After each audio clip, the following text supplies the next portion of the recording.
So I'd like to thank you for joining me today. I am super excited to see you perform, and I'm super excited to have you on our podcast. So thank you for joining me. No problem. And so to start off, can you please introduce yourself for those who don't know who you are?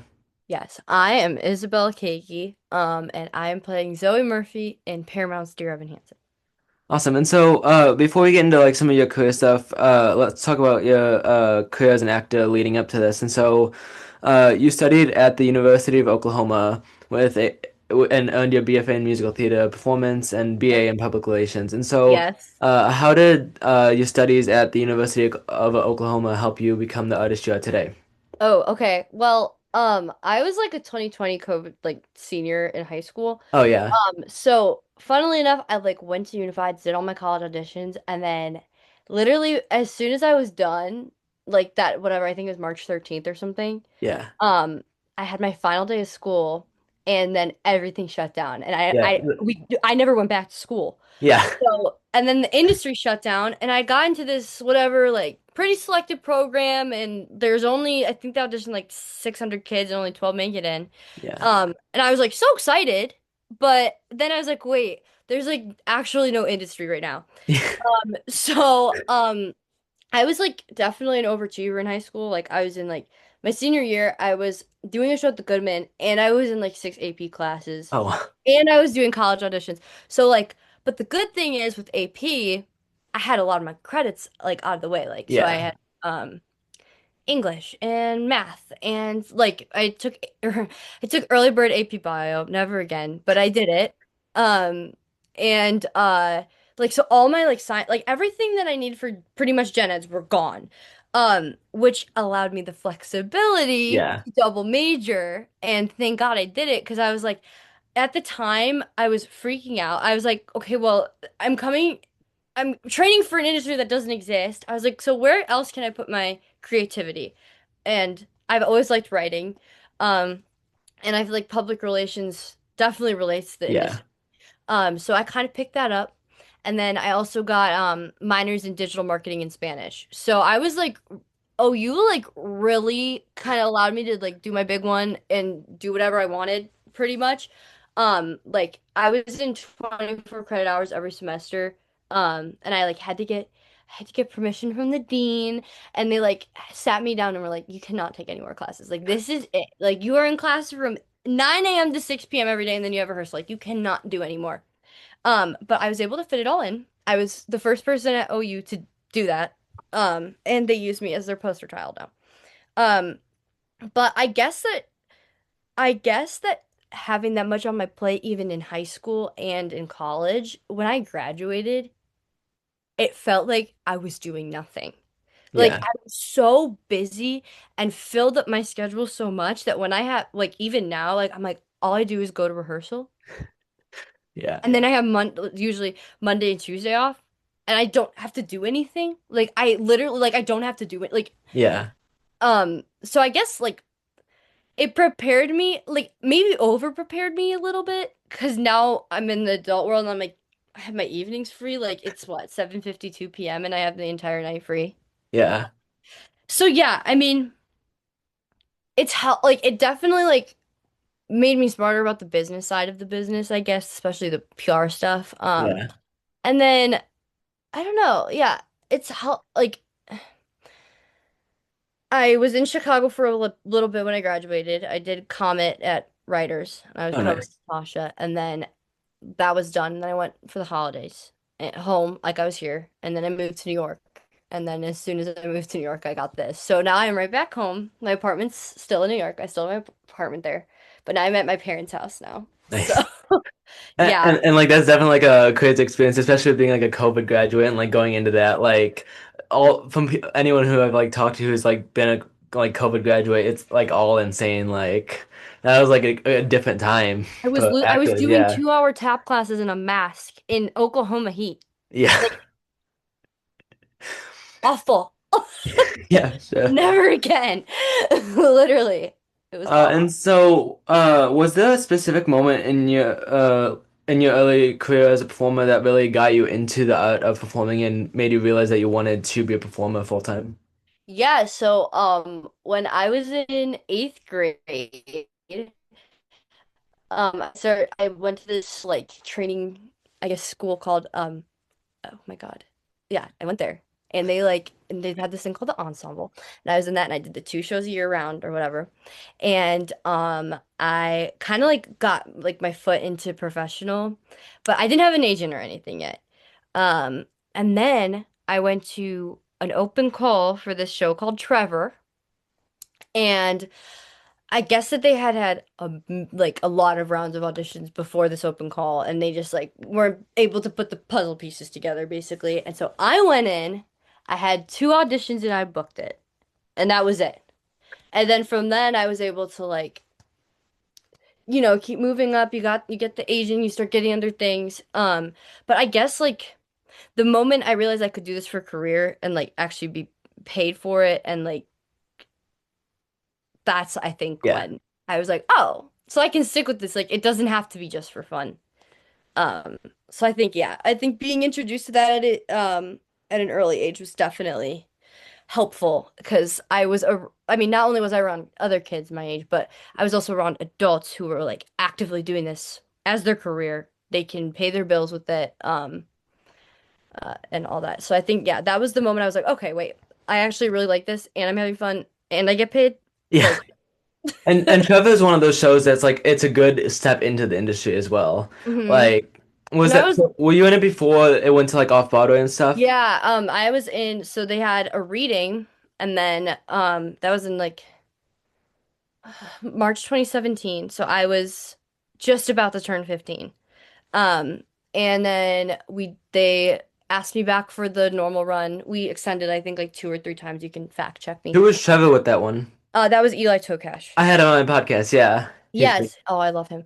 Um and so we did like around 90 shows I think in total. Oh, that's And insane. so that was like really cool. And then Yeah, they asked us back for another reading like that spring.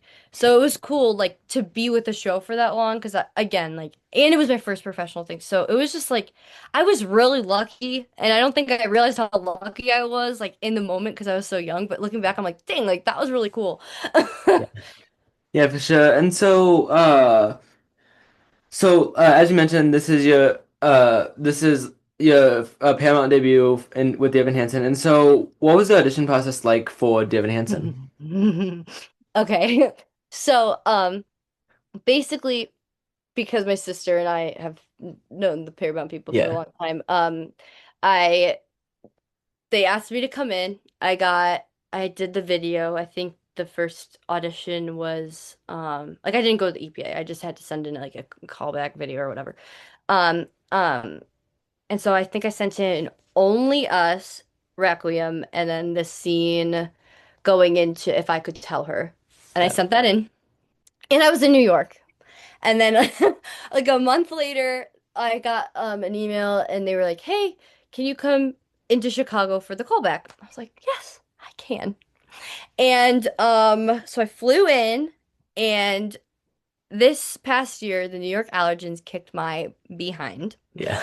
And and I had like Oklahoma, if you ever go to Oklahoma, like their allergens are bad. So like that took me a while to adjust to. And then I went to New York and it was just like dirtier and like different. Yep. So my like entire like like everything was just like and I got over the allergens, but then I came home to new allergens. And so by the time I had my audition, I think I was home for 3 days before I had my callback. I completely lost my voice. Like I Oh woke up no. in the morning of, I called my mom was and I were in my kitchen. I was like, I'm not going. And she's like, you're going. And she put me in an Uber to the Equity Building in Chicago, which if anybody knows, that is a 2 minute walk from the train.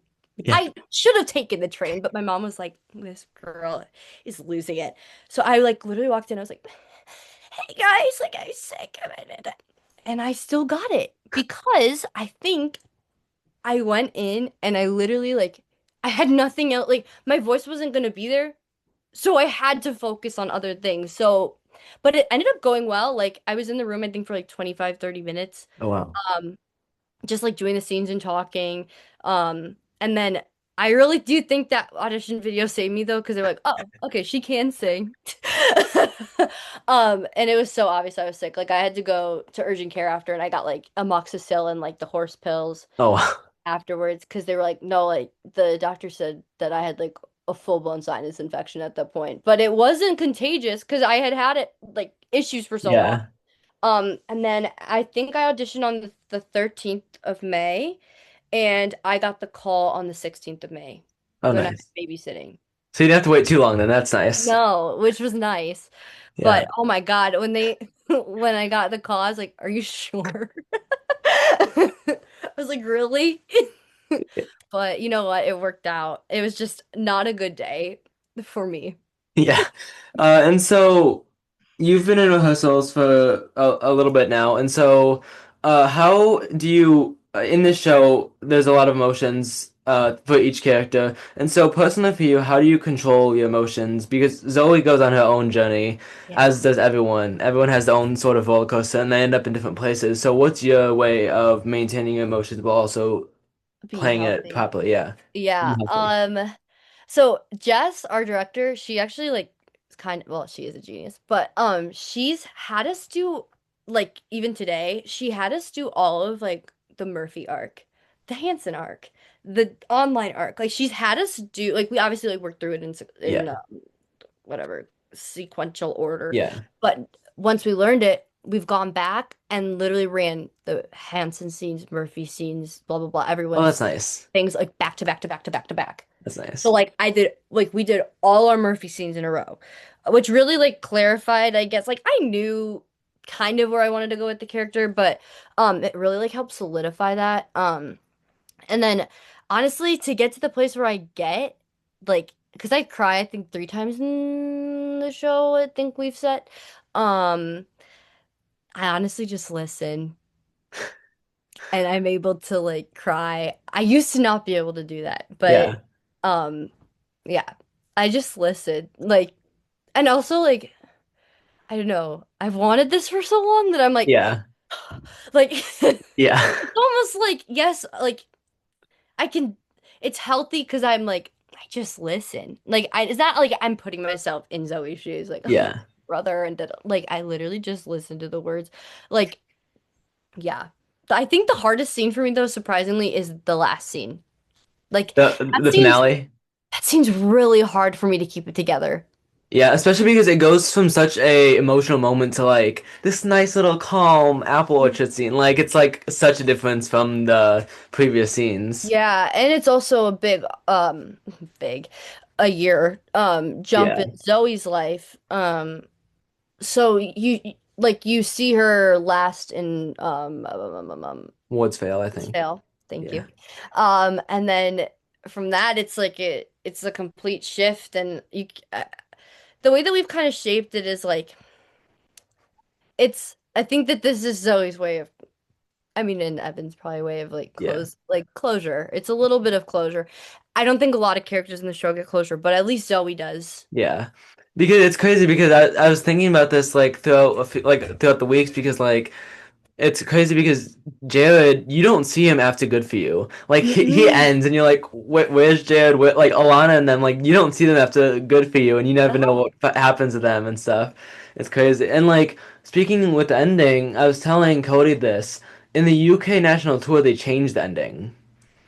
Yeah, What do they do? so instead of like they still have most of the dialogue, so it was a Hmm. non-replica production, so they were able to like change minor things, but Hmm. they made it closer to the movie where Zoe has a line like "It's crazy what everyone said about you," and so they hint that Evan like told everyone at school that he was the one who wrote it, Huh.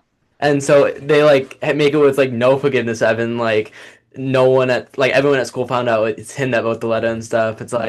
Hmm. It's like a little change, and I was like, that's like completely like that shifts the ending a whole bunch compared to like other shows. Yeah, that's crazy. No, I mean, like when we sat down with the text, I'm like, dang, like she's actually like really gracious to Evan. Like, Yeah. shit, like I'm gonna work No, this way. no, you did the same thing Cody did. Like, like he said, "Damn," he goes, and I go, "Dude, it's I'm a high school, I'm a senior in high school. I Like, have such a potty mouth, and no, it's no, it's not okay. even. this is like I don't expect like young kids to watch episodes of like Okay, good. people from different like people who watch it is probably like in the high school range, so you're totally okay. You say whatever you want. Yeah, no, but it's just yeah, and then just she's just so gracious. Like I don't know. I mean, I feel like I'm a pretty forgiving person, but I don't know if I could have that much grace. Yeah, Uh, I feel like Evan like what he did was kind of messed he up. fucked. Like It was pretty bad. yeah, it would take a little longer than a year to like give full. Yeah, and I think like a lot of our at least Jess and I's conversations Yeah, were like, Zoe is a glass child, not to disability, but to mental illness. yeah, And so like her whole life, literally, she says, has always been about Connor and his issues. And the minute she thinks she gets something that's for her, it's fake. yeah, So I just like, I was like talking to Jess, I was like, the amount of therapy she had to go through in the 1 year to get to that point, like, yeah. Because like in the show it's like 5 minutes because of like so big, so small, or whatever. Mhm. But like it's crazy because the last moment you see of Zoe is her running off after like the intro to Woods Fail.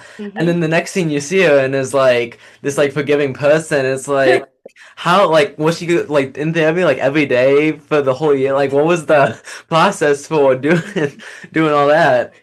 Yeah, it's definitely something I'm navigating. I'll be curious as to how like my oh, I just listen and I cry like Yeah.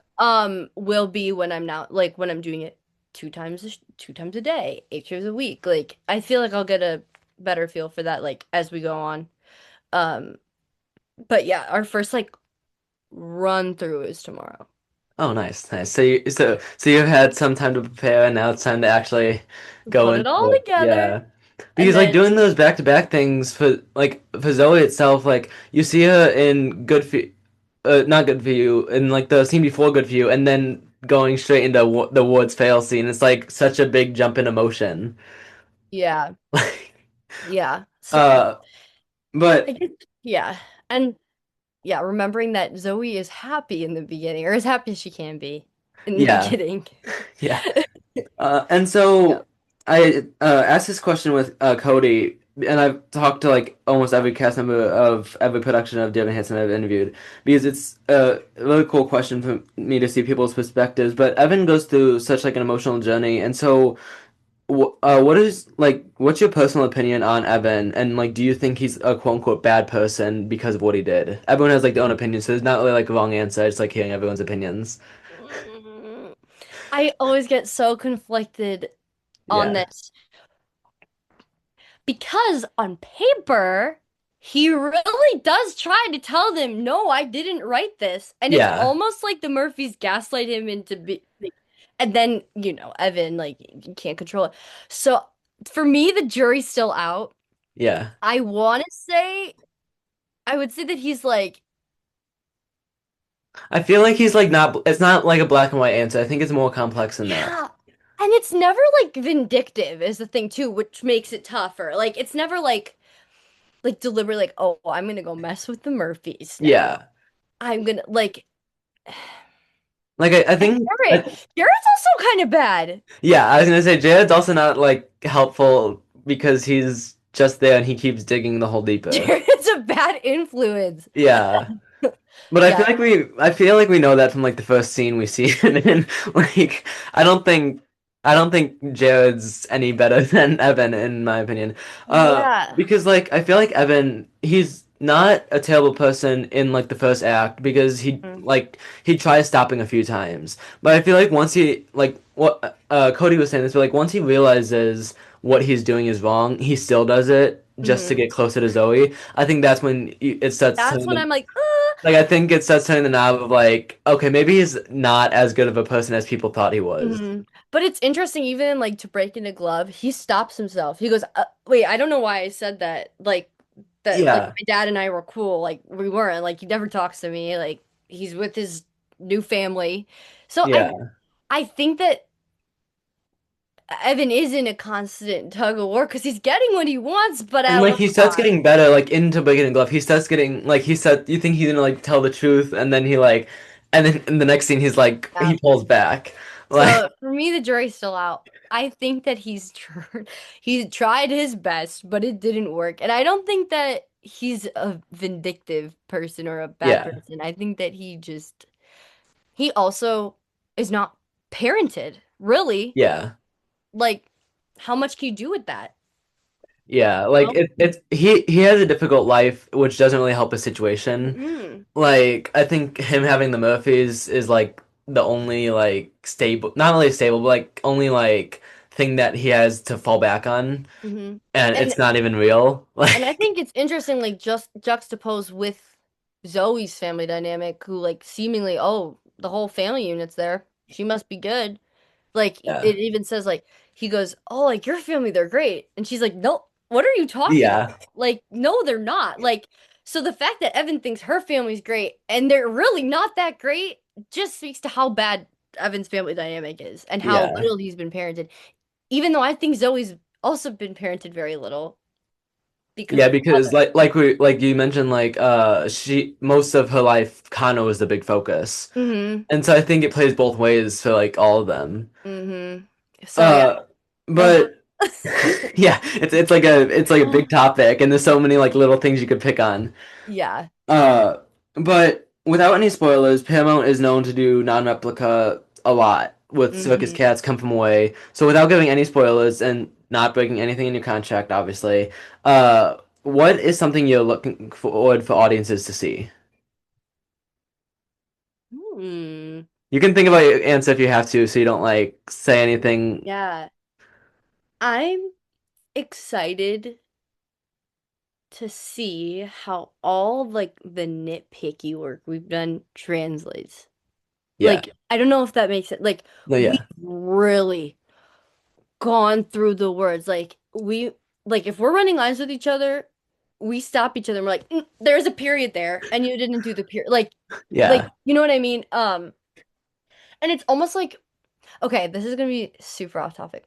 That's I totally want to know if people pick up on like the little things that we're doing. Like I saw Liberation on Broadway. It's probably my favorite play I've ever saw. I saw it so, three so times. good. I've seen like clips from it. It's so good. I saw it three times.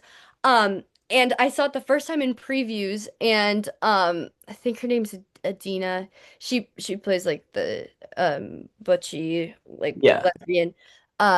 They came out the stage door, and I was like, I like how you threw the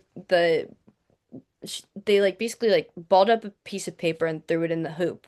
And they said, and I was like, I was like in tears. I was like, I know this isn't the point of the show, but like that made me laugh. And they were like, you noticed that? And I was like, yeah. And they're like, that was the first time I did that. And I was like, you should keep it. And then I went back and saw it two other times and they kept it. So nice. I hope that like little like nerdy things like that like stick. Like, you know what I mean? Yeah. 'Cause I always have so much fun. Like, yes, of course, you had the scene work, but I like watching people's like isms and like little choices they make. So I'm curious to see what audiences are gonna pick up on each of our little like isms. Yeah, because like I feel like with David Hansen, it's one of those shows where like whenever someone's casting that show, they can like pull so many like little things to like make it their own. Like I've seen the show twice, and I love like seeing like all the characters and how they like add their own little twist to it. And like sometimes Jared is more of a jerk than he is in other production, or sometimes Zoe's more like held Mm-hmm. back than she is. Like it's awesome to like see those little like picks that people have for each character. Yeah, and I think also the challenge is that all of us, well, all of us, those who haven't worked at the theater, it's a big space. Yeah. So things that might have felt good in other productions, like being very internal, like you can't do that. Yeah. So, like we've had to like find ways to make our body reflect the things that we're feeling, but so that they can read In the balcony. Yeah. 1,800 people out.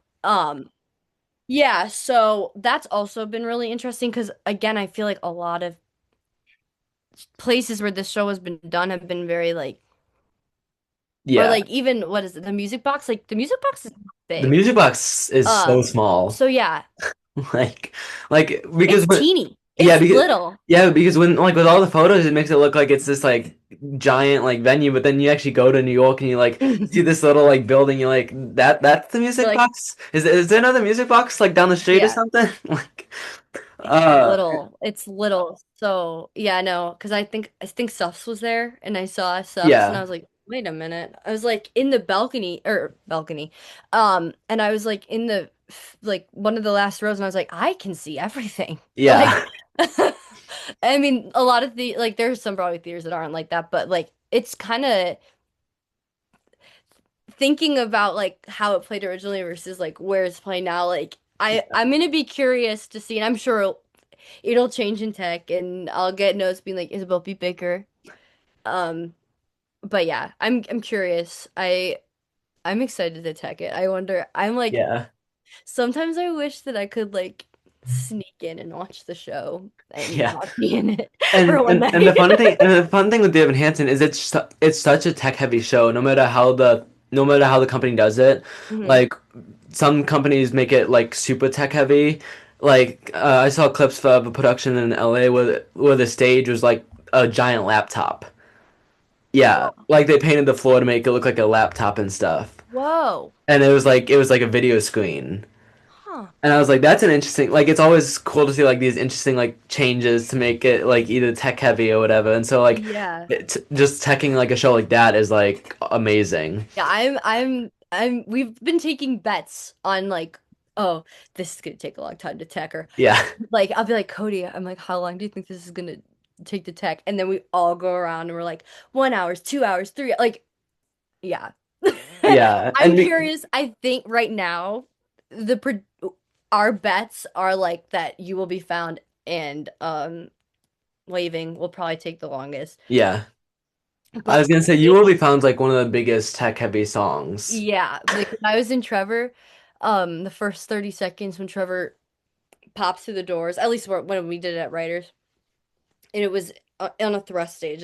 It was not the off-Broadway one. Oh, yeah. Um, the first 30 seconds where he pops through the doors on the bed and Diana comes out at the top, Oh, that took yeah. 5 hours to tech. Oh, my gosh. That's insane. We were sitting in the Vons like All for 30 seconds. yeah, so I'm curious. I doubt it'll take that long, but Yeah. I'm You never curious. know. Yeah, sometimes like the most counterintuitive things take the longest. Yeah. So, Yeah, for sure. And so, along with being a performer on stage, you have some film credits. And so, what got you into the film yeah. industry, and like, what are some of the differences that you enjoy from film and theater? Okay, so I like once I got an agent, I was kind of like immediately thrown into doing film auditions. Like every Chicago person does the one Chicago, like for Yeah, that Chicago Med Fire. Like we always audition for those. Um, and then the show I was in was called Proven Innocent. It ran for like one season, and I was the younger version of one of the characters. So that got me my SAG eligibility really early, which has been nice because I yeah, know like for a lot of people that is the issue is getting the SAG eligibility. So I can join whenever I want. yeah, I think I'm a must join actually at this point. If I work on another thing. But yeah, it kind of was like a natural progression. I have had to take classes because again, like we were talking, like theater's so yeah. So big. but Yeah, like film, it's almost like I'm in class like I that class I was talking about in New York. There are some people in my class, like there's a girl that's a model in my class, and she's never acted in her whole life, oh, but she knows how to find the camera. yeah, And it's almost easier for her, a non-trained actor, to do on camera work than it is for like a theater actor. Because I don't want to say it's insular on camera, but it does have to be smaller and way more specific. Like yeah, literally a single eyebrow raise can change a whole. Um, so yeah, I mean that's like the main difference. And then also like the hours are weird. Like there was I think I went to set for the two episodes a total of like 4 days. oh wow, Um, and it was just a lot of odd hours. Like I got there one day. I remember I got there one day and it was a snow day. And like for like us at school, because I was still in high school. And my dad still had to drive me to set. So we were like skidding on the side, like on the highway, yeah, and there was like a blanket of snow. And like no, production didn't stop for that. Like I yeah, still had to be there at whatever 5 a.m. Uh, and then like you're outside, sometimes you're outside, like we did a scene outside and it was really cold because it was winter, and then they shuttle you back into the bus and you're like in there like getting warm. And then it was funny because the my role in the show, I think this is correct. I was like a flashback of like a teenage sex cult. And I was the only minor in the show. Like all the other girls in the cult were like older, Yeah. and I was the only minor. And when I auditioned, I like my mom, like growing up, like my mom's a nurse and my dad's in like logistics, like freight forwarding. So they're not in the industry. Yeah. So when I was younger, like they would kind of like look at my auditions, but like they weren't like super like like Involved because with they were it. never theater people. Yeah. So I booked a job and I get to set, and my dad's like, okay, what is this about? And I like told him. And my dad's a lot chiller than my mom.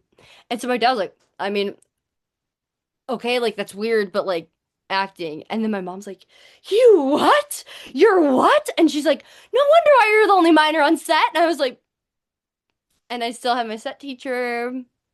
And yeah, so my mom was not thrilled, but it did air, and I do have those credits. And like it's funny because like when parents don't look at the audition, like what the audition actually is, and then you like book something, they're like, "Oh, okay, maybe you shouldn't have tried out for that. Maybe you should have like Yeah. done like Little Mermaid at this local theater instead of Yeah. like My mom wasn't like mad that I got it, took it. She was just like kind of like like baffled." puzzled. Yeah. Yeah, she was just like I think she was more like, wait, you're a minor. Like they couldn't have found another adult to do this, but Yeah. whatever. I did it. It was fine. And I you mean, got the I didn't like credit. it was insinuated. I wasn't doing anything. Like they were like Yeah. basically I was in flashbacks. They were talking over kind of what we were doing. Yeah. So I was never like exposed to like the inappropriate stuff It or wasn't like no anything. dead girl walking But like scene or like anything like that. no, but I have done that too. Oh, have you? Yes, Oh. I was Veronica in college. Oh. Um, so that was fun. Yeah, those scenes are definitely like interesting. Yeah. Like parents like don't know the show fully, and then they come and see like the show, and then you get into that scene, they're like, "That's a choice." Like, Yeah, and like my parents, I mean, it gets to the point where it has to be this way, but like mhm. on stage intimacy is so mechanical and Yeah, so choreographed. That's how it yeah, should be. yeah, for So sure. like I would come off st whatever, I'd end a dead girl, and I'm like, okay, well, just another day in the office, and I'd walk Yeah, off and do my next scene. And then yeah, after the show, people would be like, what were you doing? Like, because the theater magic makes it look yeah, so much more severe than it actually is. yeah, Um, so yeah, yeah. I was like, if I can get through that, I can get through yeah. anything. But yeah. And so, do you have like a preference for film or theater? And if so, what do you prefer doing? Because they're both completely different, and Hmm. both done completely different ways because like as you mentioned with film like even like a small eyebrow movement can like change a whole scene with theater Hmm. you have to like move a whole to like simulate something. Yeah. I feel like I feel like I haven't done enough film to like accurately answer this question. I feel like the thing about film that is like to me is that it's forever, and Yeah, once you do it, you're done. yeah, But like theater, like if I fuck up, only that okay. audience knows. Yeah, So there's that part. I think that that part of film scares me, that yeah, it's really like, and I'm it's so fair. the type of person where I will come away from a scene, or I'll come away from rehearsal and my brain's going a million miles per hour on what I could do better the next time or what I can do to change Oh, it. And that's how I am. Yeah, yeah, and like the fact that film doesn't allow you to do that, you can't go back. Like you yeah, can't do that. So I guess I do like theater more for that. yeah, because like But like yeah. once it's on air it's on air and like nothing can be changed, Hmm. so that's definitely like a little And it's scary because it's like it's forever. I mean, luckily, not luckily, but like the show I was on like didn't last long. I don't even know if you can still find it. But like my little sister was on a Chicago PD episode that was like the 100th episode, I think, of PD, but it was a one Chicago episode. So they replay it all the Oh, time. yeah. And Yeah. like she had a pretty like, mom, like that was her part. But Yeah. still, I'm like, people are still watching that. Like, Yeah. Yeah. And like the good thing with theater is like you mentioned, only that audience would see it. So yeah. like unless it's like someone like in the audience filming it for whatever reason, Mhm. then like no one else is gonna see you mess up on stage. Exactly. And like if something goes awry, like there's always the opportunity to like go back, hone yourself in, Yeah. make a different choice the next time. Yeah, there's always another chance. Yeah. But and I feel like film moves so much faster. Like you don't like, you get to set and you don't have the opportunity to build the relationships that you do with theater. Especially if you're like a day player or like you have like a co-star or guest star role. Like Yeah. you're on set if you're a guest star maybe for 2 weeks. Yeah. If you're lucky. Yeah. But like theater, like again, I met Cody 2 weeks ago, 2.5 weeks ago, and I Yeah. feel like I've known him for years. Yeah. So it's like that's also a different thing. Is like when you're on set, it's very like we're on a schedule, Very there's quick, money yeah. involved, Gotta get it done. gotta Like, get it done. yeah. Oh, we have this coverage, we have this coverage, we have this coverage. There's a million people running around you. Like I remember in the scene we were like drinking tea or something Yeah. in this one of the scenes I was in. Every single take, the guy would run up, pour the tea back in, make sure that it was even with the last take. So just like it's The very little things, yeah. very like mechanical and fast moving. It's very fleeting, I feel like film. And once it's done, it's done.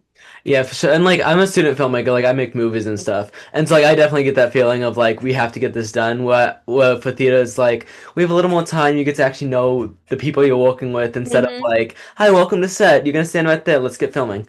Yeah. Like it's There's your definitely a lot marks. quicker. You got to make your marks. You look Yeah. here, you put your keys down there, you walk to this space, the camera's Yeah. gonna catch you, you go this way. Like that's very much how it is. There's not a lot of thought. Like not I don't want to say not a lot of thought.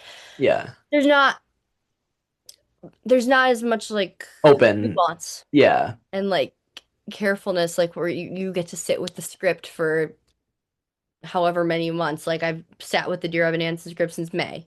Were you a fan of David Hansen going into this? Because like I've interviewed a few people, and like Elaine didn't know anything about didn't know much about like she hadn't seen any production. Cody Hmm. had only seen one, so it's like different for everyone. So like, had you ever seen?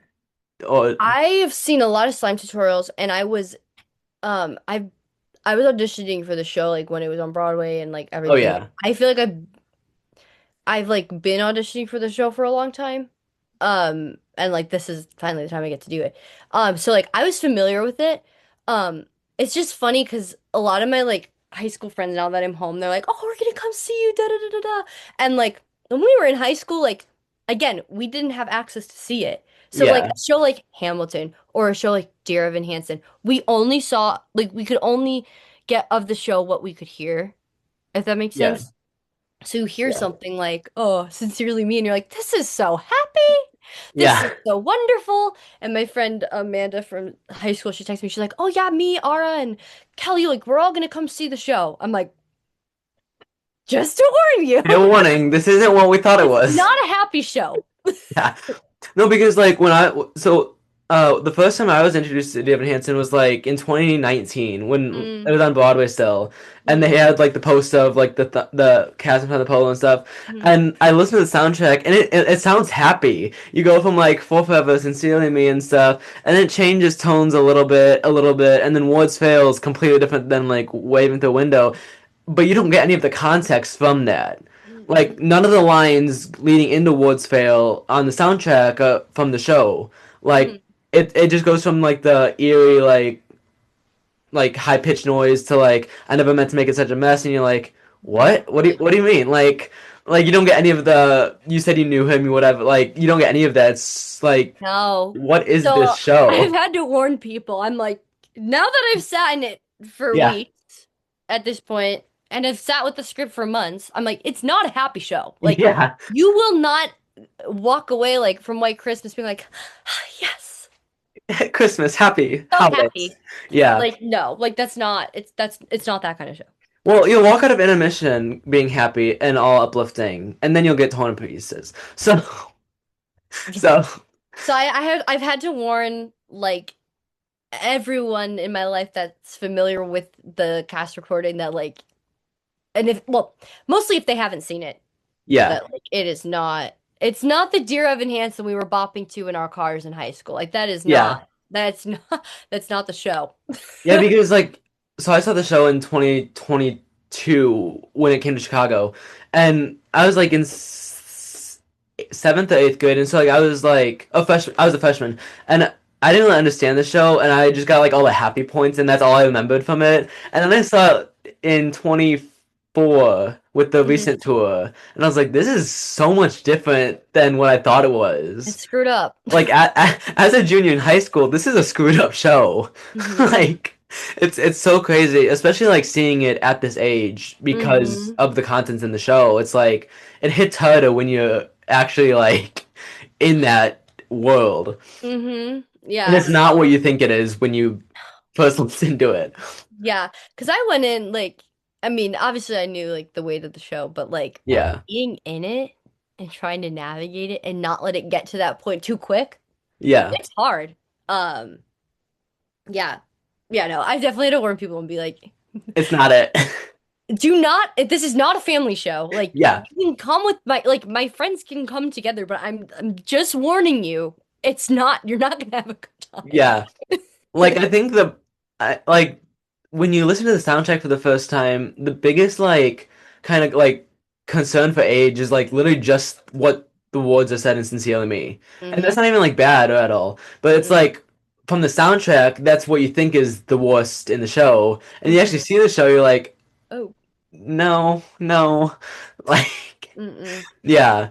Yeah, no. So that's yeah. I'm curious and I'm also curious like I know Paramount's like subscriber base is very steadfast and strong and Yeah. I don't think Paramount's done a show like this ever. Yeah, I don't think So so. I'm curious as to what like audience reactions are gonna be. Where it's like a very mental heavy, not mental heavy, but like mental health heavy show where like Mhm. you have to actually put like a thinking cap on and like actually think of the contents in the show. Mhm. I think so. Paramount did Next to Normal. I think that's close that they've gotten.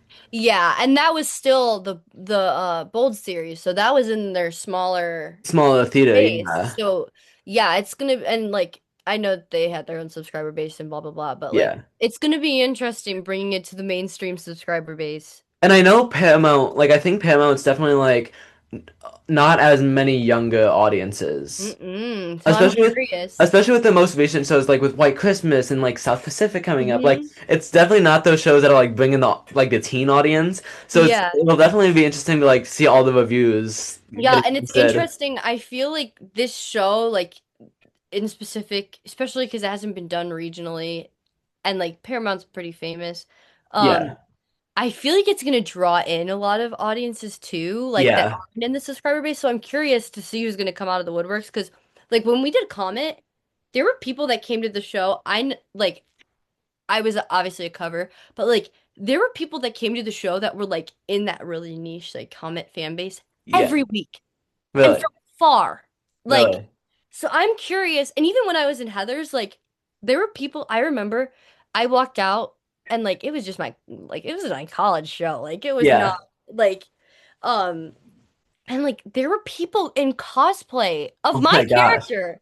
And Yeah. like I got fan art from my college show. Like so I'm Yeah. curious as to what this show who's gonna come and see it because even like the Comet, like it was just crazy because I mean, Yeah. well, Comet's a beautiful show. I Oh, for love sure. that show. Yeah. Um, but I'm curious as to what audience this show is going to And drag like out. speaking about like Paramount being so famous and like people coming from far and stuff, when they did Cats, they had people flying from like New York to see it. hmm And like I was like, these that was my first interaction with Cats. I'm a very like mid Cats fan. Like I still don't get the point to it. Like, Yeah, but it's Paramount show is actually so good, and like people are flying out far to see yeah it. that one girl. Yeah, I saw Yeah, those videos. Well, and it was funny. Like when I first booked it, I was like, oh, like because people here obviously know what Paramount is, and like people in New York for the most part do, but some people didn't. And I was like, oh, like you know that viral cats that's going on right now, and they're like, oh yeah, I'm like that theater, and they're like, oh, yeah. yeah. So Because yeah, I like it's kind of funny. I wonder, I like truly do wonder like who's gonna come out of the woodworks and see this show I'm because also curious to see how many posts I see of people seeing the show with the blue polo. Like fans coming to see the show wearing the blue polo. yeah, I don't know. I'm gonna be like I'm actually really curious because I know that Dear Evan Hansen, just like Comet, just like Heather's, It they has have a fan pretty like base. niche fan bases. So I'm curious as to what that's gonna bring out. Yeah, for sure. Yeah. And so what advice would you give to your younger self? Hmm. Currently, I feel like I'm going through a little bit of a quarter life crisis. So I'm not gonna give myself advice for me now, but for high school Isabel, I would say take a deep breath and like Yeah, I feel like I would say I would tell myself to be gentler with myself because I was like really hard on myself, especially like going in like COVID. I'm like, this is never gonna work. Da, da, da, da, da. Like I was beating myself up with my schedule. Um, and like I'm glad I got my degrees and everything, whatever. yeah, But yeah, I would say be gentler with myself and like enjoy like take advantage of what's around you. Like I went to a big sports school and like I went to a lot of gymnastics meets. I went to a lot of football games, but like going like now I'm like, dang, like I wish I went to a softball game. Like I never got yeah. to go to a softball game and we were like three-peat national champions when I was there. So like there's just like certain things I'm like just enjoy where you are. That's what I Yeah. would say. Yeah, for sure. And so this next question kind of ties into the last one, but what advice would you give to people who want younger artists who want to pursue acting in as a career? Stay in class. I'm still in class. I moved to New York and I have been, well, up until now. I was in immediately when I got there, I did an on-camera class. I was with the same on-camera coach for until I left. I'll go back when I'm done with the show. And I had my voice teacher here. I got a new voice teacher, new. I got an additional voice teacher in New York. And I go to my luckily some of my tap teachers that I used to take with here are now there. Oh, nice. So like that's helpful. But I would just say like keep learning. And also I I've been so proud of myself. My screen time has been so down because instead of going on my phone when people are doing their scenes, I'm watching. Yeah. I'm watching. Nice. I was barely used this afternoon and I sat on the side and I watched for 3.5 hours and I was used for maybe 10 minutes. Oh, I'm not complaining though. But it's like a masterclass. I'm like, seriously, like, if I could go back to my younger self, I would say, stay in class. Like, I'm so mad at my mom. Like, I used to tumble. Like, I could tumble. Like, I could do like back handsprings and whatever. And I lost it. Like, because I didn't stay in class. So stay in class, kids. yeah, for sure. And so that actually wraps up the interview today. I'd like to thank you for joining me.